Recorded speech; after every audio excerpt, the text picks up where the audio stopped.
বিসমিল্লাহির রহমানির রহিম। আজ আমরা আলোচনা করব ক্লায়েন্ট সেন্টার্ড কেয়ার, রোগী কেন্দ্রিক সেবা।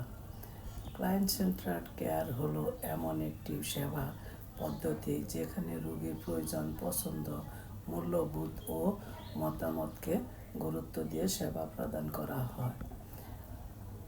অবজেক্টিভস: রোগীর সন্তুষ্টি বৃদ্ধি করা, রোগীর সাথে ভালো সম্পর্ক তৈরি করা, সঠিক ও নিরাপদ সেবা নিশ্চিত করা, রোগীর অংশগ্রহণ বাড়ানো, দ্রুত সুস্থতা নিশ্চিত করা।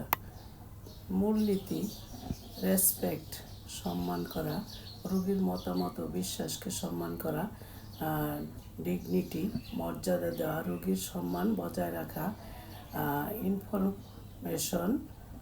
ইনফরমেশন শেয়ারিং মানে তথ্য প্রদান, রোগীকে সব তথ্য বুঝিয়ে বলা। পার্টিসিপেশন, অংশগ্রহণ, চিকিৎসায় রোগীকে যুক্ত করা। কোলাবোরেশন, সহযোগিতা, রোগীর পরিবার ও স্বাস্থ্যকর্মীর সমন্বয়। ইম্পর্টেন্স: রোগীর মানসিক স্বস্তি বাড়ায়, চিকিৎসার ফলাফল ভালো হয়, ভুল চিকিৎসার ঝুঁকি কমে, রোগীর বিশ্বাস ও আস্থা তৈরি করে, স্বাস্থ্যসেবার মান উন্নত করে। আজ এ পর্যন্ত। পরবর্তীতে আমরা অন্য টপিক নিয়ে আলোচনা করব।